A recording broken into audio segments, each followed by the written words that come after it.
ये बहुत अपराधों से बचा देता है और नाम जप में बड़ा सहयोगी है। श्रीपाद कह रहे हैं कि मौन धारण कर, ताते मौन रहना उचित है। ध्रुवदास जी महाराज, आवश्यक हो कम शब्दों में भागवतिक शब्द बोल दो, ये मौन के अंतर्गत ही आता है। अनावश्यक बिल्कुल ध्यान नहीं देना, कोई प्रणाम नमस्कार, कोई नाना प्रकार के संबोधन प्रश्न बिल्कुल नहीं बोलना, मानो आप पागल हैं, सुनाई नहीं देखा ही नहीं। ये महापुरुषों की बात कहते हैं। पास समीप बैठे हुए प्रश्न कर रहे हैं, वो दूसरी दिशा को देख रहे हैं, गंभीर मुद्रा है, बोलते रहो। इतना धैर्य होना चाहिए उपासक में कि सामने वाला बोलता रहे, अपने को कोई फर्क नहीं पड़ता। आवश्यक है तो बोल दिया, नहीं तो अनावश्यक हम उसको कहेंगे भी नहीं कि चुप रहो उठ के जाओ यहां से, नहीं। मौन है, हम उठ के चल दिए। अपनी तरफ से बिल्कुल वाणी को बहुत संयम में रखे। दूसरी बात कह रहे हैं कि समस्त व्यवहार को जो शिथिल कर देता है, ये व्यवहार ही तो फंसाए हुई है संसार को। लोक धर्म, त्यज लोक धर्मान, अगर भगवत प्राप्ति करनी है तो धर्मम भजस्व सततम त्यज लोक धर्मान। लोक धर्म का त्याग अत्यंत अनिवार्य है। विरति बहुकर्मा निरत निरंतर सज्जन धर्मा। छठदम शील विरत बहुकर, ये भक्ति का लक्षण है। छठदम शील विरत बहुकर्मा निरत निरंतर सज्जन धर्मा। उन धर्मों का आचरण करते हैं जो साधुजनों के द्वारा आज्ञा दी गई, विधान किया गया है, शास्त्र जिसे विधि कहते हैं भगवत प्राप्ति के लिए। विरत बहुकर्मा, वो निरर्थक व्यर्थ प्रापंचिक पापात्मक कर्मों का पूर्ण रूप से त्याग, और ऐसे व्यवहारिक कर्मों का भी त्याग जिनमें उलझ करके भगवत चिंतन छूट जाता है। क्या मिलेगा अगर ऐसी स्थिति कर ली जाए? मौन, निरंतर नाम जप, व्यवहार को शिथिल कर दिया गया तो बोले सदा जागृत प्रायः क्षण मुदित तंद्रोति मधुरम। जो प्रायः प्रार्थना करते रहते हैं कि कभी 2-4 मिनट के लिए ऐसी स्थिति आई कि जागृत में शरीर शुद्धि भूल गई, एकमात्र आराध्य देव। निकस कुंज ठाढ़े भय भुजा परस्परंश, श्री राधा वल्लभ मुख कमल निरखि नयन हरिवंश। नेत्र मुद्रित हैं, अवस्था जागृत है, और भाव देह में ऐसी गाढ़ अवस्था है कि स्थूल का चिंतन ही खत्म हो चुका। ये अवस्था है वृंदावन प्रेम की। सदा जागृत प्रायः पर क्षण मुदित तंद्रोति मधुरम। जैसे तंद्रा में, ऐसी स्थिति पर बिल्कुल जागृत, नेत्र मुद्रित हैं, मुंदे हुए हैं, तंद्रा जैसी। मधुर मधुर मधुरम तदा लोके वृंदावन भुवि निज प्राण मिथुनम। प्राण मिथुन श्री युगल सरकार दिव्य वृंदावन की निकुंज के प्रथम द्वार पर गलवहियां दिए हुए आ रहे हैं। ये उपासक देख रहा है। ये लिखा हुआ केवल नहीं है, यदि आप सही चलोगे तो वो झलकने लगेंगे आपके नेत्रों में, वो छा जाएंगे। क्या देखता है उपासक? अकस्मादेकस्मान नवललित कुंजाद बत बहिर भवत स्मित्वा नव्यम तरुण मिथुनम लौकिकमिव।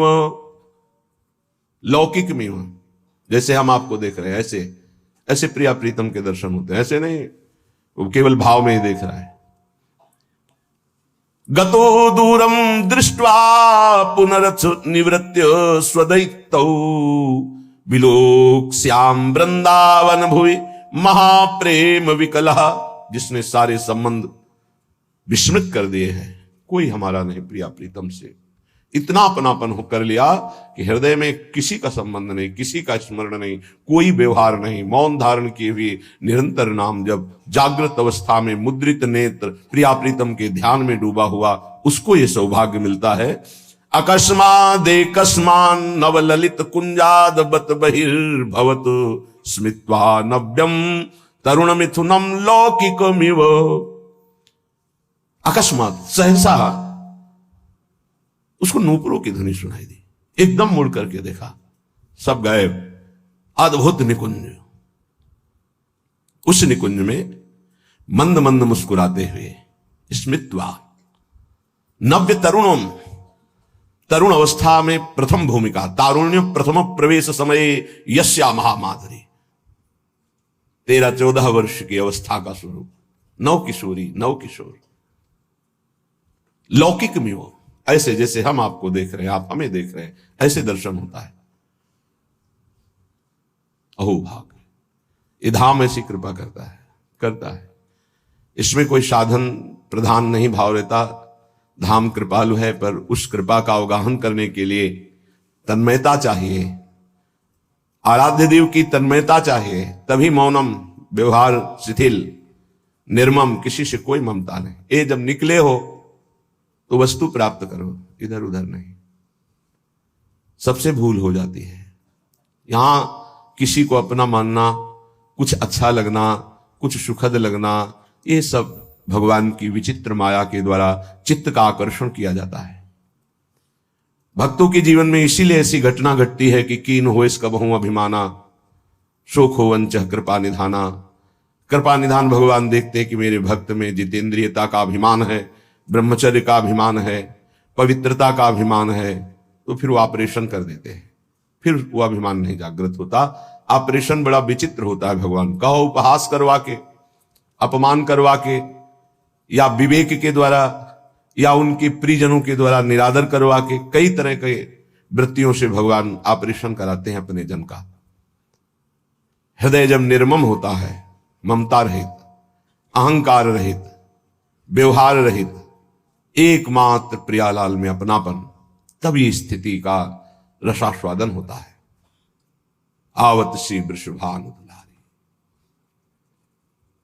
जिनको देख करके प्रेम में प्रभु विकल हो जाते हैं, उन प्रियाजू का जब उपासक को साक्षात्कार होता है तो केवल आचार्य कृपा ही हृदय को संभालती है, अन्यथा सामर्थ्य नहीं है।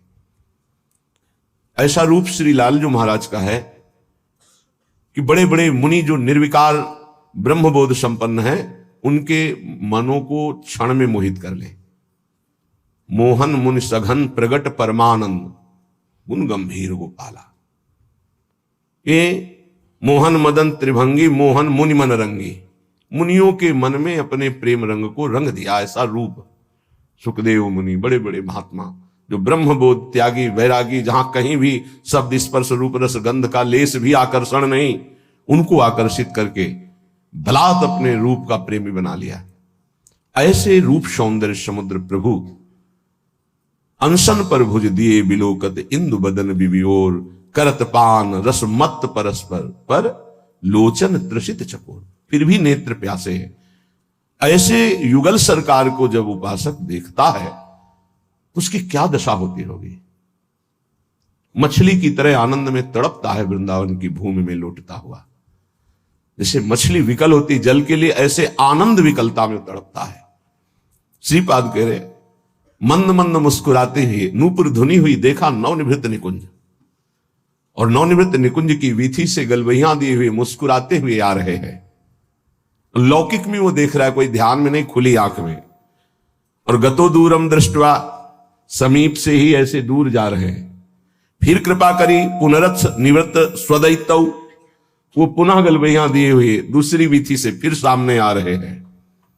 अपने प्रीतम युगल किशोर का ऐसा कृपा प्रसाद दर्शन पाकर विकल हो गया, और भूमि पर विलोक्या श्याम वृंदावन भूमि, महाप्रेम विकला, गिर गया भूमि पर, प्रेम विकल हो गया। समीप युगल सरकार आए और दुलार करके उठा रहे हैं। श्रीपाद कह रहे, ऐसा मेरे जीवन में कब होगा, पुनरथ, पुनः मुझे ऐसा कब अवलोकन होगा। जैसे श्रीमद राधा सुधा निधि में बार बार मांगा गया कि मुझे ये सेवा मिले, मुझे ये दर्शन मिले, मैं ऐसा देख पाऊं पुनः। ऐसे श्रीपाद यहां कह रहे हैं कि ऐसा दर्शन कब मैं प्राप्त कर पाऊंगा पुनः। जो हमारे साथ घटना घटी कि अकस्मात नूपुर ध्वनि हुई, उधर देखा नवनिवृत्त निकुंज, और सुंदर वीथी से युगल सरकार मुस्कुराते हुए परस्पर वार्ता करते हुए आ रहे, और समीप से दूर गए, फिर दूसरी वीथी से आ रहे।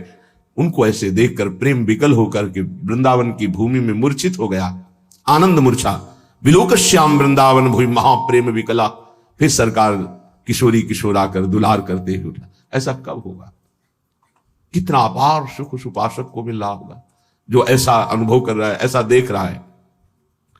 श्रीपाद कह रहे, कदा वा स्वच्छंदम दिन रजनी वृंदावन वने, चरण ने कहा स्वस्ति अद्भुत नव निकुंज अयालिशु विशन।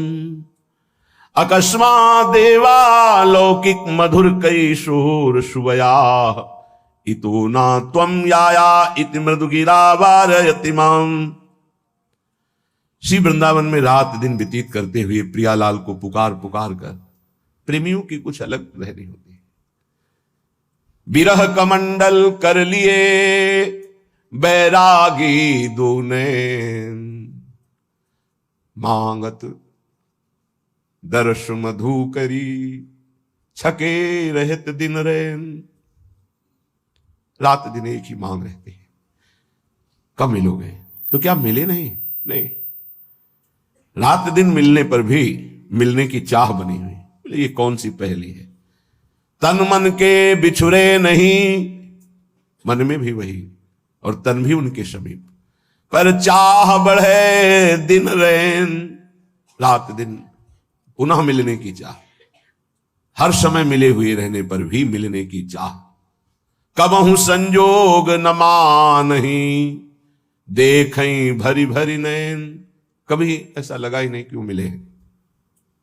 प्यारी जू जब जब देखो तेरो मुख, तब तब नयो नयो लागत, ऐसो भ्रम होत देखो न कबहू री। मानो कभी देखा ही नहीं, कभी मिले ही नहीं। अरबरात मिलवे को निश दिन, पर मिले ही रहते निश दिन, मनो कबहू मिले ना। ये प्रेम है। रात दिन वृंदावन में तड़प रहा है प्रिया प्रीतम के। बलिहारी उसके जीवन को, ये तड़पन उसी को आती है जो रसिकों की आज्ञा के अनुसार समस्त संबंधों को शिथिल कर देता है। कहीं किसी से कोई भी अपनापन ना रहे, केवल प्रिया जो से ये जन्म इसीलिए मिला है, मान जाओ कोई तुम्हारा नहीं। पीछे जन्म में कौन कौन तुम्हारा था, पति पुत्र पत्नी परिवार सब भूल गए ना। अभी इसी जन्म को देखो, गर्भ में तुम्हें कितना कष्ट मिला था। अभी 20 30 40 वर्ष पहले की बात है कि हम 9 महीने नरक जैसे भयावने दुखद गर्भ में रहे मां के, जहां पास में ही मलाशय मूत्राश्रय है, वहीं गर्भाशय है, उसी गर्भाशय में रहे। देखो माया कितना भुलावा कर देती है। तुम्हें याद है कि गर्भ में तुम्हें कैसी परिस्थिति में रखा गया था? तुम्हें याद है कि बाल्यावस्था कैसी कष्टप्रद थी? सब भूलते चले जा रहे हो। ऐसे ही पूर्व जन्म के सब रिश्ते नाते, पुत्र पत्नी परिवार सबको भूल गए। नया परिवार ऐसे अगला जन्म फिर होगा। ये कब तक नई पढ़ाई, नया बैंक बैलेंस, नए संबंध कब तक बनाते रहेंगे? पुराने छूटते जा रहे हैं, नए बनाते चले जा रहे हैं और बढ़ते चले जा रहे हैं भूल भुलैया की तरफ, माया के भ्रम की तरफ। इतनी प्रियता कर ली है, मेरा पुत्र, मेरी पुत्री, मेरा पत्नी, मेरा परिवार, और ये सब नियत समय के लिए आए हुए जीवात्मा है, अपने कर्म का भोग आपके संग से। अब जहां गए तो तुम विकल हो गए, भगवान ने अनर्थ कर दिया, मेरा पुत्र छीन लिया। तुम्हारा कब था? क्या तुम परिचय जानते हो? कहां से आया था? कौन था? कहां गया? तुम्हें कुछ पता है? केवल बीच में मिल गया, मेरा मान लिया। बिना भजन के, बिना ज्ञान के बात तुम्हें कैसे समझ में आएगी? और जिस दिन समझ में आ गई तो प्रभु के सिवा और कोई समझ नहीं रह जाएगी। एक ही बात रहे, कैसे मिले प्रभु, कैसे मिले? रात दिन जो विकलता होती है कौन जाने, या तो वो जाने जिसके सिर बीत रहे हो, या भगवान जानते हैं, दूसरा कोई नहीं जान सकता। अंतर दाव लगी रहे धुआं न प्रगटे कोई, कह जाने दिल आपनो या जा सिर बीती होए। जिसके हृदय में प्रीति अपना प्रभाव दिखा रही वो जान रहा है, या भगवान जानते, दूसरा कोई जान ही नहीं सकता उसकी स्थिति को। जो निर्मम है, निरहंकार है, निरंतर भगवत चिंतन परायण है, उसके हृदय में प्रेम विकलता जागृत होती है। श्रीपाद कह रहे हैं, कदावा स्वच्छंदम दिन रजनी वृंदावन बने। स्वच्छंद का तात्पर्य होता है कोई भी पारिवारिक सांसारिक आकर्षण रहित, कोई भी आकर्षण नहीं, अपरिचित की तरह। वृंदावन ऐसे रहे मनो चिन्हारो नाय। समझाओ तो समझ नहीं आता, लगता है कि ये हमारे प्रेमी जनों को छुड़ा रहे हैं। नहीं, तुम्हारे प्रेमी जन से मिला रहे हैं तुम्हें। ये तुम्हारे प्रेमी जन नहीं है, ये मायाकृत ढांचे तुम्हारे प्रेमी नहीं है। ये ढह जाएंगे काल के द्वारा, आज नहीं तो कल। प्रेमी है प्रियालाल, ये असली प्रेमी है। इन्हीं से अनंत जन्मों से बिछुड़ते हुए हम भटक रहे, अब अवसर आया है मिलने का। बहुत कृपालु है, प्रतिपल कृपा करके संभाल रहे हैं, बचा रहे हैं, अपनी तरफ घसीट रहे हैं। पर हमारी दुष्टता की हद है, उनकी कृपालुता की हद है। तो ही मोही पड़ी होड़, मूसो न बिगाड़न को, तुम सो न संवारन को। वो बार बार संभाल रहे हैं, संभाल रहे, हम बार बार बिगाड़ रहे हैं, फिर भी उनको गुस्सा नहीं आ रहा। फिर भी वो कृपा ही हम पर कर रहे हैं। सच्ची मानिए, हम अगर कुछ कर सकते हैं तो अपना बिगाड़ सकते हैं, बस यही कर सकते हैं। अगर कुछ बन रहा है तो केवल प्रभु कृपा से बन रहा है। आप समझ नहीं सकते, माया की ऐसी चाल है, नहीं समझ सकते। कुछ बन पा रहा है तो प्रभु की कृपा से। हमसे जो बन पा रहा है वो बिगाड़ ही हो रहा है, भगवत प्राप्ति के विरुद्ध ही हम जा रहे हैं। अगर कहीं कदम भगवत प्राप्ति की तरफ चल रहे हैं तो केवल भगवत कृपा, वही संभाल रहे हैं। देख लो, आप इसी जन्म के रजिस्टर को अपने हृदय में देख लो। जितना आपको ज्ञान है उसी से आप अपना निर्णय कर लो कि अगर आपको हर चेष्टा का दंड मिले जो आपने किया तो कितने जन्म आप भोगोगे। क्योंकि एक गलती का आजीवन कारागार में वास मिलता है भारतीय संविधान के अनुसार। तो भागवतिक संविधान के अनुसार जो तुम्हारे पाप खुले नहीं, बहुत से बड़े बड़े भयानक पाप कर डाले हैं, भ्रूण हत्या, गर्भ हत्या, व्यभिचार, नाना प्रकार की कितनी कपट भरी चेष्टाएं, धन कमाने के लिए कैसे कैसे छल कपट किए। सोचो, उनका सबका हिसाब यदि, तो कितने जन्म हमें भोगने पड़ेंगे। एक जन्म में नहीं भोग सकते। एक जन्म के लिए तो एक केवल अपराध है जो तुम्हें आजीवन कारागार में बंद करा देगा, जो तुम्हें एक जीवन को नष्ट करके फांसी में चढ़ा दिया जाएगा, एक अपराध का फल। और ऐसे करोड़ों अपराध हमारे अनंत जन्मों में हुए हैं। और प्रभु के मार्ग में हम चलने लगे, ये केवल कृपा, हमारी कोई साधना नहीं, ये केवल हमारे लाडली लाल की कृपा। ऐसे अपराध भयानक छुपे हुए हैं जिनका दंड मिले तो हम सैकड़ों जन्म भोगे तो भी नहीं पार पा सकते। भारतीय संविधान में देख लो कानून, फिर शास्त्रीय संविधान तो बहुत ही कड़ा है। इसमें तो किसी तरह छल कपट भी कर सकते हो, शास्त्रीय संविधान में नहीं, क्योंकि वहां सब दैवी शक्तियां आपको प्रतिपल देख रही हैं। तुम्हारी गवाही या वकालत की जरूरत नहीं होती, एक सेकंड में सब हिसाब किताब हो जाता है। वहां ये थोड़ी कि तुम्हें बैठो, आदर के साथ तुम्हें बैठा लें, फिर तुमसे पूछे, फिर गवाही, फिर नहीं साहब हमने ऐसा नहीं किया, ये सब कुछ नहीं। एक सेकंड के कम हिस्से में पूरा हिसाब, अनंत सृष्टि है, इतना समय नहीं है वहां किसी गवाही की जरूरत। और एक सेकंड का भी हिसाब चूक नहीं होगी। सत्क्रिया और असत क्रिया अगर एक सेकंड में हुई तो उसका भी हिसाब होगा। इसीलिए जो विवेकी जन बहुत सावधान रहते हैं।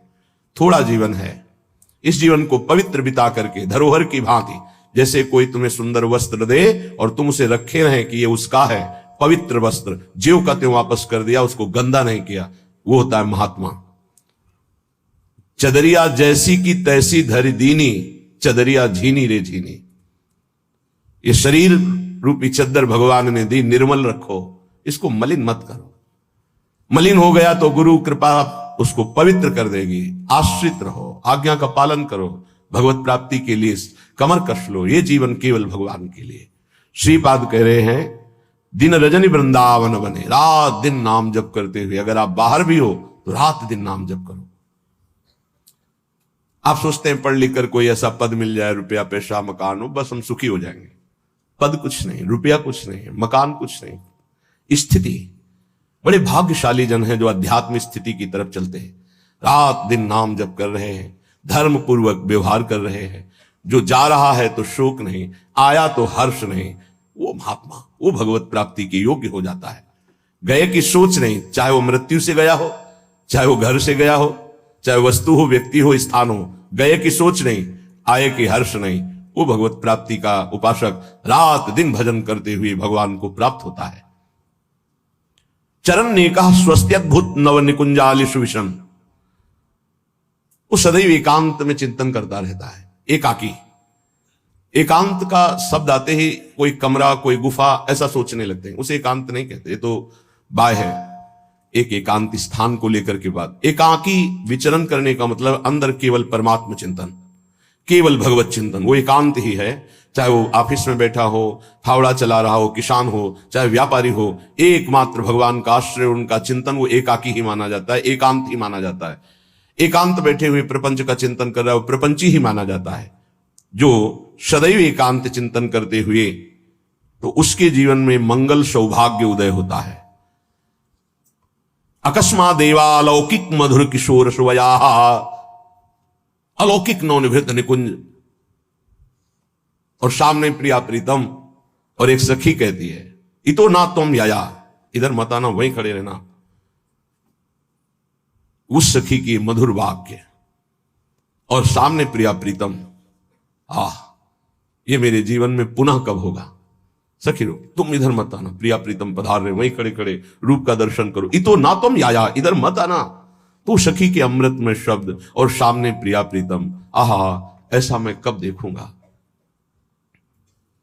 उपासक जब ईमानदारी से भजन करता है तो पहले भगवत प्रेमी महापुरुषों का आकर्षण होता है, तब ये स्वरूप होता है। पहले दिव्य महापुरुष आते हैं जो प्रिया प्रीतम के निज जन हैं, बड़े बड़े महापुरुष हर संप्रदाय के।